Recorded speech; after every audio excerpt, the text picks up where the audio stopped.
Hello, नमस्कार दोस्तों। Success point study up channel में आपका हार्दिक स्वागत है। तो अपन कल पढ़ रहे थे क्या, मौलिक अधिकार भाग 3 पढ़ रहे थे, मौलिक अधिकार। और उसमें अपन ने क्या पढ़ लिया, समानता का अधिकार। क्या पढ़ रहे थे? समानता का अधिकार। और उसमें अपन ने पढ़ लिया अनुच्छेद 16 तक, जिसमें क्या था, लोक नियोजन। अब इससे आगे अपन पढ़ेंगे अनुच्छेद 17 और 18, जिससे क्या हो जाएगा, समानता का अधिकार है वो क्या हो जाएगा, कंप्लीट हो जाएगा। फिर उसके आगे अपन पढ़ेंगे स्वतंत्रता का अधिकार। तो इससे पहले एक संविधान संशोधन हुआ है, कौन सा? 104वां संविधान संशोधन। कौन सा? 104वां संविधान संशोधन, जिसमें मनोनयन का प्रभाव था। जो मनोनयन होते थे ना राष्ट्रपति और राज्यपाल के द्वारा, उनको क्या कर दिया गया, समाप्त कर दिया गया। जो राष्ट्रपति द्वारा 2 और राज्यपाल द्वारा 1। राष्ट्रपति द्वारा कहाँ होता था, दो सदस्यों का मनोनयन, वो होता था लोकसभा में। हाँ, लोकसभा में। और राज्यपाल द्वारा किसका? 1 सदस्य का मनोनयन। और वो कहाँ होता था? वो तो होता था विधानसभा में। कहाँ होता था? विधानसभा में। तो एक बार अपन 104वां संविधान संशोधन कब हुआ था? 2019 में। कब हुआ? 2019 में। तो एक बार लिखो, पढ़ो 104वां संविधान संशोधन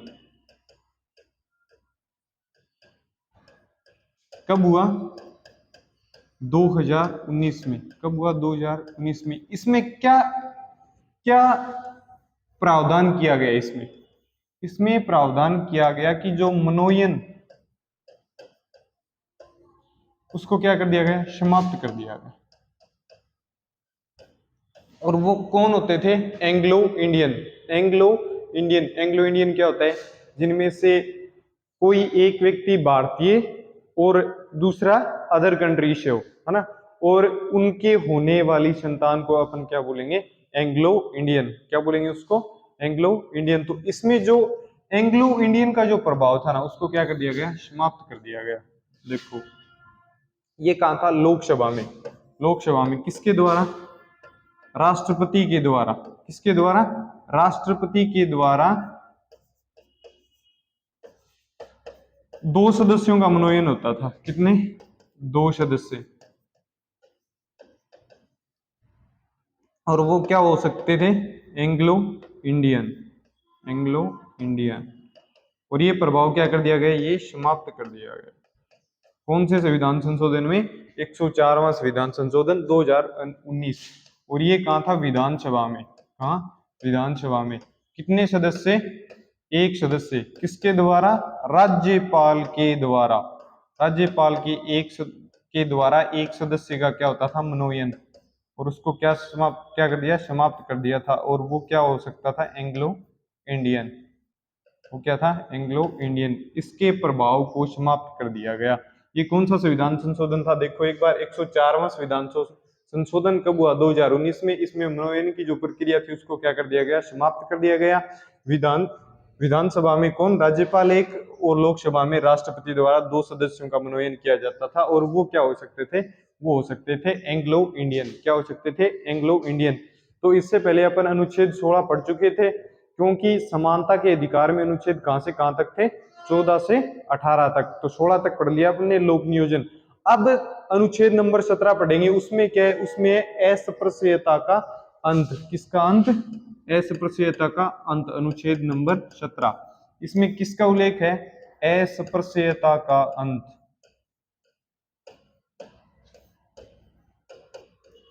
और अनुच्छेद नंबर 18, कौन सा? अनुच्छेद नंबर 18, उसमें क्या उल्लेखित है? अनुच्छेद नंबर 18 में उल्लेखित है उपाधियों का अंत। किसका अंत? उपाधियों का अंत। किसी भी फील्ड में हम किसी को उपाधि या किसी भी क्षेत्र में उपाधि नहीं दे सकते। 2 एक्सेप्शन है, सेना व शिक्षा को छोड़कर। किसको? सेना व शिक्षा को छोड़कर और किसी में अपन अपने पद नाम के आगे क्या नहीं लगा सकते? कोई उपाधि नहीं लगा सकते। तो वो किस में उल्लेखित है? अनुच्छेद नंबर 18 में। क्या उल्लेखित है? उपाधियों का अंत। किसका अंत है? उपाधियों का अंत। और इसमें 2 एक्सेप्शन कौन कौन से थे? सेना और शिक्षा को छोड़कर। सेना व शिक्षा को छोड़कर क्या हो सकता है? उपाधियों का अंत। सेना व शिक्षा में उपाधि का उपयोग कर सकते हैं। अब इससे आगे अपन एक ट्रिक पढ़ी थी, वो आपको याद ही है। क्षमस्व शोध करना है शिक्षा सर्वे पर। तो सम से क्या बना था? समानता का अधिकार, जो अपने अनुच्छेद 14 से 18 तक क्या कर लिया? पढ़ लिया। अब समस्व, स्व से क्या बनेगा? स्वतंत्रता का अधिकार। किसका? स्वतंत्रता का अधिकार। और वो अनुच्छेद कहां से कहां तक था? अनुच्छेद 19 से 22 तक। कहां तक? अनुच्छेद 19 से 22 तक। तो अब अपन किसका अधिकार पढ़ेंगे? स्वतंत्रता का अधिकार। किसका? स्वतंत्रता का अधिकार। और ये कौन से अनुच्छेद में उल्लेखित है? ये है अनुच्छेद 19 से 22 तक। किसमें? अनुच्छेद 19 से 22 तक। किसमें उल्लेखित है? अनुच्छेद 19 से 22 तक। और अनुच्छेद 19 में क्या प्रावधान किया गया है? इसमें मूल संविधान के तहत भारतीयों को 7 प्रकार की नागरिकताओं का उल्लेख किया गया है। किसमें? अनुच्छेद नंबर 19 में भारतीय नागरिकों को 7 प्रकार की स्वतंत्रताओं का उल्लेख किया गया है, जिसमें से वर्तमान में एक स्वतंत्रता थी, वो क्या? हटा दी गई। कौन सी? संपत्ति की। और बाकी कितनी बच गई? 6। कितनी बच गई? 6। तो उन 6 को अपन डिटेल से पढ़ेंगे। देखो, एक एक ट्रिक मान सकते हो, या एक लाइन है वो कंप्लीट आप याद कर लोगे ना, तो आपको क्या हो जाएगा कि ये जो 6 प्रकार की स्वतंत्रताएं दी गई हैं, ये क्या हो जाएंगी? याद। पहले देखो, भाषण। ऐसे भाषण के बाद नाम एक जैसे हैं: संगम, संचरण। भाषण में क्या होगा? देखो, भाषण में क्या होगा? भाषण में अभिव्यक्ति की स्वतंत्रता, संगम व संचरण की स्वतंत्रता। और उसके बाद क्या होगा? उसके बाद होगा, इसमें एक एक नाम रह गया यहाँ, 1 मिनट रुको, देखो मैं बताता हूँ। एक मिस्टेक हो गई इसमें। आएगा पहले शांति। क्या आएगा? शांति। भाषण, शांति, संगम, संचरण। कितने हो गए? 1 2 3 4। और एक होगा व्यवसाय। और एक और होगा, एक होगा स्थाई। इसमें एक नाम और आएगा यहाँ, स्थाई है शायद। हाँ, स्थाई होगा। स्थाई व्यवसाय या व्यापार।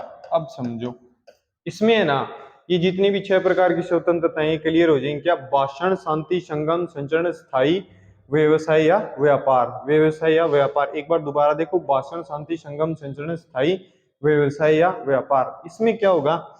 ये अनुच्छेद 19(1) में 1 2 3 4 5 6 होंगे। ठीक है। इसके बाद कितने होंगे? 6 खंड होंगे। तो पहले में भाषण व अभिव्यक्ति की स्वतंत्रता, शांति से शांति बनाए रखें, और अपन किसी भी प्रकार का कोई सम्मेलन करना चाहते हैं और कर सकते हैं। संगम, सहकारी समिति या संगम का निर्माण कर सकते हैं। इसके तहत किसका? सहकारी समिति या संगम का निर्माण कर सकते हैं। इसके बाद संचरण, अपन भारत के किसी भी क्षेत्र में संचरण कर सकते हैं, या क्या कर सकते हैं? घूम सकते हैं। क्या कर सकते हैं? घूम सकते हैं। स्थाई, स्थाई का मतलब होगा कि अपन भारत के किसी भी क्षेत्र में स्थायी रूप से निवास कर सकते हैं। व्यापार और व्यवसाय, अपन भारत के किसी भी क्षेत्र विशेष में क्या कर सकते हैं? अपना व्यापार या व्यवसाय कर सकते हैं। 6 बातें समझ में आ गई। पहला क्या होगा? भाषण। भाषण में अभिव्यक्ति की स्वतंत्रता, शांति से कोई सम्मेलन कर सकते हैं, संगम या सहकारी समिति का निर्माण कर सकते हैं, संचरण कहीं भी घूम सकते हैं, स्थायी रूप से अपना निवास कर सकते हैं, और कहीं भी अपना व्यवसाय कर सकते हैं। किसमें लिखा है? अनुच्छेद 19 में। तो पहले पढ़ेंगे अनुच्छेद 19 1 नंबर। इसमें क्या होगा? इसमें होगा भाषण व अभिव्यक्ति की स्वतंत्रता। भाषण व अभिव्यक्ति की स्वतंत्रता।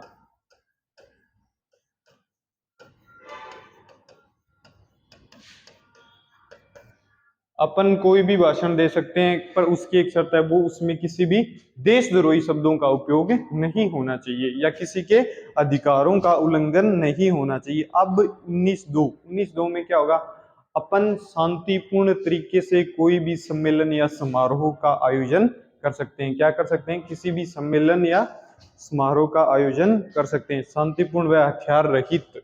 अनुच्छेद नंबर 19(2) शांतिपूर्ण व हथियार रहित सम्मेलन का आयोजन कर सकते हैं।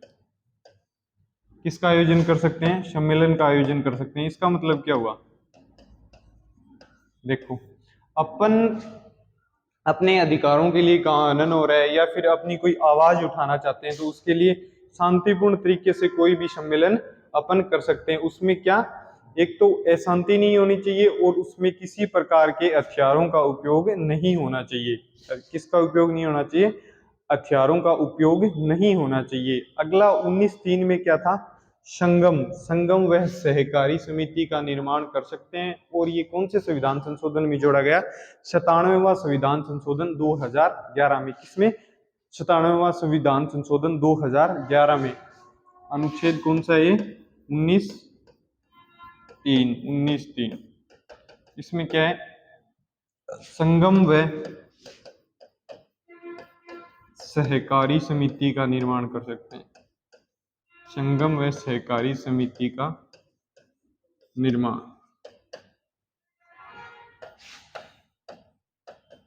और ये कौन से संविधान संशोधन के तहत? 97वां 97वां संविधान संशोधन कब हुआ? 2011 में। कब हुआ? 2011 में प्रावधान किया गया। इसका संगम व सहकारी समिति का निर्माण कर सकते हैं। अब इससे आगे 19(4) क्या हो गया? अगला संविधान अगला अनुच्छेद है 19(4). 19(4) में क्या उल्लेखित किया गया है कि भारत के किसी भी राज्य क्षेत्र में आबाद संचरण कर सकते हैं या कहीं भी घूम सकते हैं। समझ रहे हो? अपन अपनी इच्छा से किसी भी क्षेत्र में जाके वहां का दर्शांकन कर सकते हैं, जो भी देखने की चीज है देख भी सकते हैं, घूम भी सकते हैं, कोई बाध्यता नहीं है अगर वो भारत का नागरिक है। तो क्या होगा 19(4) में? भारत के राज्य क्षेत्र में आबाद संचरण। अनुच्छेद 19(4) भारत के राज्य क्षेत्र में, भारत के राज्य क्षेत्र में आबाद संचरण क्या कर सकते हैं? आबाद संचरण कर सकते हैं। अगली बात समझिए। 19(4) में क्या कि अपन भारत के किसी भी क्षेत्र में घूम सकते हैं, ये अपन को स्वतंत्रता प्राप्त है। अब आ गया 19(5). 19(5) में भारत के किसी भी भाग में बसने व निवास करने की स्वतंत्रता। बसने व निवास करने की स्वतंत्रता कौन से में? 19(5) में। मतलब किसी भी क्षेत्र में अपन निवास कर सकते हैं। अपन के पास सिर्फ भारत की नागरिकता होनी चाहिए। अपन भारत के किसी भी क्षेत्र में क्या कर सकते हैं? निवास कर सकते हैं। अब उसके बाद आ गया 6 स्वतंत्रताएं बताई थी मैंने। और अनुच्छेद 19(6) में क्या उल्लेखित है? आजीविका, व्यवसाय या व्यापार। अपन कहीं भी अपनी आजीविका कमा सकते हैं, अपना पेट भर सकते हैं और व्यापार कर सकते हैं। तो इसमें क्या है? आजीविका या आजीविका कमा सकते हैं अपनी, या फिर अपना व्यापार या व्यवसाय कर सकते हैं। किसी भी क्षेत्र में रहकर अपन अपना व्यापार या व्यवसाय कर सकते हैं। आगे बात समझ में? यहां तक क्या कंप्लीट हो गया? अनुच्छेद 19। अनुच्छेद 19 में कितनी प्रकार की स्वतंत्रताओं का उल्लेख था? इसमें था 6 प्रकार की, जिसमें भाषण, शांति, संगम, संचरण और स्थायी व्यवसाय। आगे बात समझ में? ये लाइन याद होगी ना, भाषण, शांति, संगम, संचरण, स्थायी व्यवसाय। बात आगे समझ में? इसमें आपकी 6 प्रकार की क्या हो जाएंगी? स्वतंत्रताएं क्लियर हो जाएंगी। अब एक नोट लगाओ और उसमें लिखो, पहले मैं बता देता हूं। अपन ने 19(1) में पढ़ा था क्या? भाषण व अभिव्यक्ति की स्वतंत्रता। किसकी? भाषण व अभिव्यक्ति की स्वतंत्रता, उसके अंतर्गत सूचना का अधिकार व अपने राष्ट्रीय ध्वज को फहराने का जो अधिकार प्राप्त है वो किसके अंतर्गत आएगा? अभिव्यक्ति की स्वतंत्रता के अंतर्गत आएगा। क्या क्या बताया मैंने? राष्ट्र ध्वज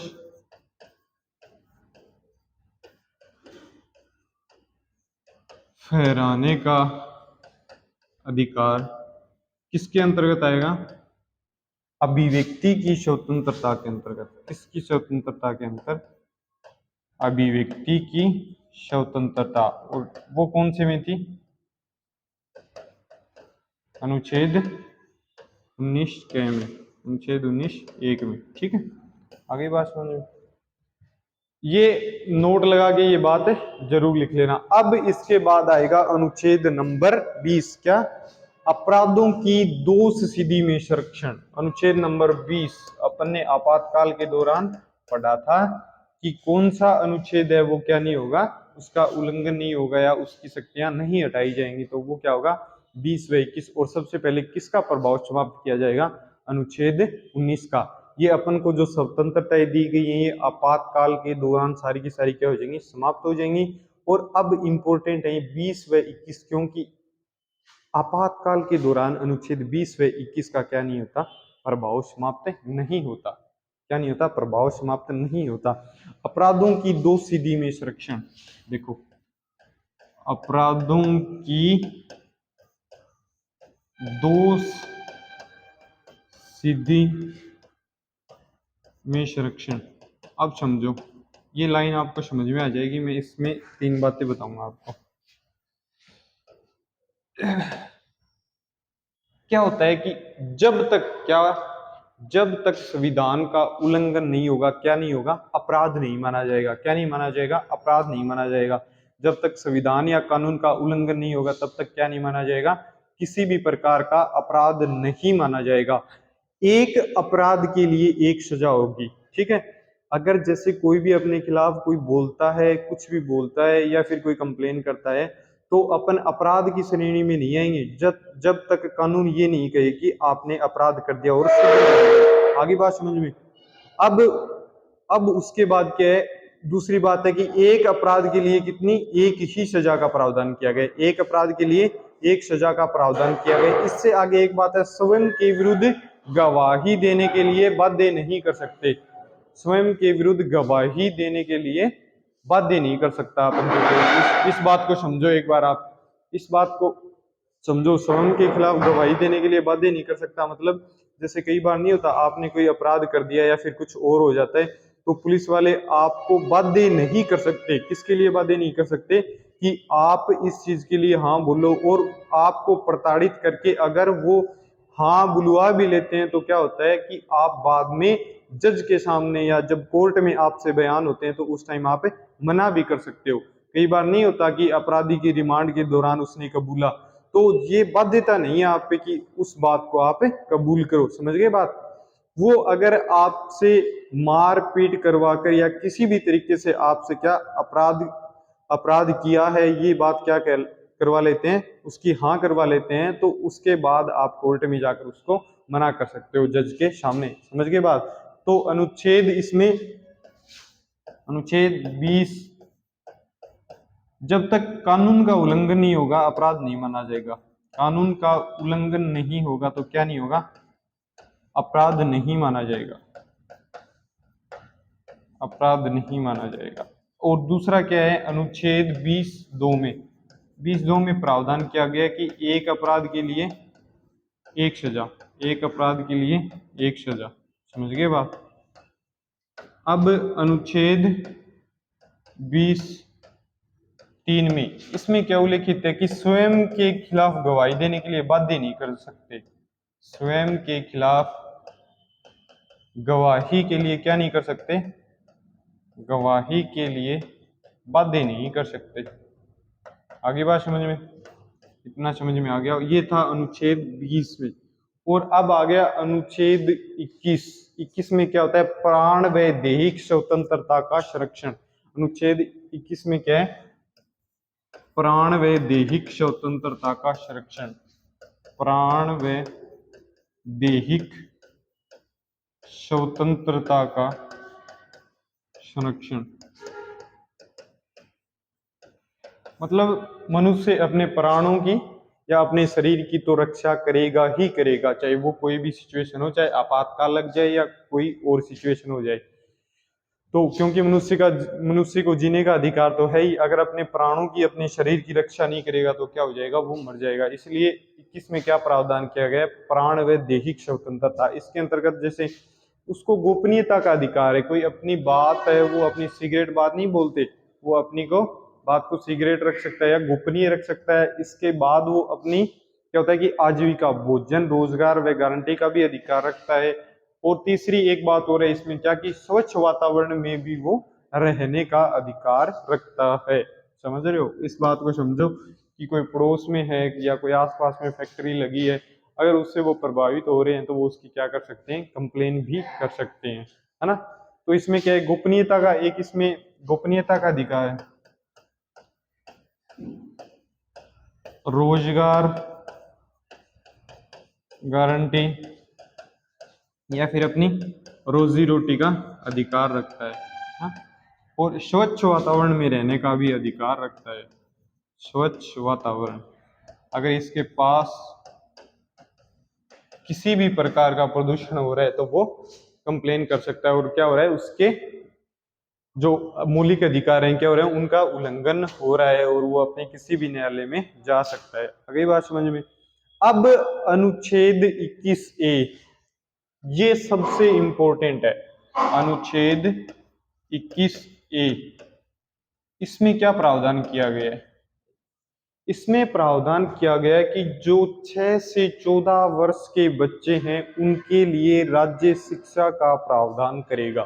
क्या अनुच्छेद 21A में वर्णित है कि जो बच्चे 6 से 14 वर्ष के हैं उनको शिक्षा देने का अधिकार किसको है, राज्य सरकार को है। उसके लिए प्रावधान करेगी कौन, राज्य सरकार। और इसके लिए संविधान संशोधन हुआ हुआ कौन सा है, 86वां संविधान संशोधन। कब हुआ, 2002 में। कौन सा, 86वां संविधान संशोधन। और वो कब हुआ, 2002 में। कब हुआ, 2002 में। और इसमें क्या प्रावधान किया गया, इसमें प्रावधान किया गया कि जो 16 से 24 वर्ष, अरे सॉरी एक मिनट रुको,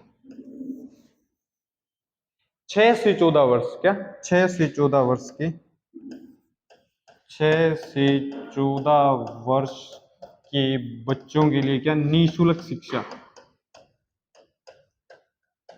निःशुल्क शिक्षा का प्रावधान। और कौन करेगा, राज्य सरकार। कौन करेगा, राज्य सरकार। इसके लिए सरकार बाध्य है, निःशुल्क शिक्षा का प्रावधान करेगी जो बच्चे 6 से 14 वर्ष के अंतर्गत आते हैं। अब एक अनुच्छेद हो रह गया, कौन सा, अनुच्छेद नंबर 22। कौन सा, अनुच्छेद नंबर 22। अपनी स्वतंत्रता के अधिकार में एक अनुच्छेद हो रह गया, कौन सा रह गया, अनुच्छेद नंबर 22। उसमें उल्लेखित है कि गिरफ्तारी के संबंध में संरक्षण, क्या, गिरफ्तारी के संबंध में संरक्षण दिया गया है। देखो, एक तो अगर आपको कोई गिरफ्तार करता है तो गिरफ्तारी का कोई ना कोई रीजन होना चाहिए, कोई ना कोई वजह या कारण होना चाहिए। अगर आपको गिरफ्तार कर लिया गया है तो दूसरी सिचुएशन ये है कि 24 घंटे के अंदर न्यायालय में पेश करना होगा। क्या करना होगा, न्यायालय में पेश करना होगा। और एक तीसरी बात यह है कि आपको वकील से वार्ता के लिए विशेष छूट होगी, आप जो मर्जी चाहे उस वकील से वार्ता कर सकते हैं।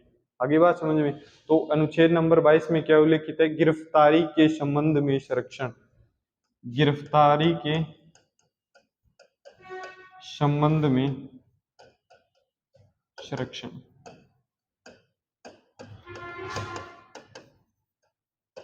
गिरफ्तारी के संबंध में संरक्षण, इसमें 3 बातें बताइए आपको। एक तो क्या, गिरफ्तारी का कारण होना चाहिए। क्या होना चाहिए, गिरफ्तारी का कारण, कि किस कारण से आपको गिरफ्तार किया जा रहा है। बाय द वे, आपको गिरफ्तार कर लिया गया किसी कारण से तो 24 घंटे के अंदर क्या, न्यायालय में पेश करना होगा या कोर्ट में आपको पेश करना होगा। और क्या होगा, एक आपको वकील से वार्ता की विशेष छूट होगी। किसी भी वकील से आप वार्ता कर सकते हो। क्या कर सकते हो? वार्ता। वकील से वार्ता की क्या होगी? छूट होगी। ये बात समझ में? क्या होगी? वकील से वार्ता के लिए आपको छूट दी जाएगी। तो यहाँ अपन ने मौलिक अधिकार भाग 3 और भाग 3 में क्या क्या पढ़ लिया? समानता का अधिकार, स्वतंत्रता का अधिकार, समस्वय शोध आगे पढ़ेंगे, शोषण के विरुद्ध अधिकार वो पढ़ेंगे अपन नेक्स्ट क्लास में। तो आज की क्लास में सिर्फ इतना ही। धन्यवाद।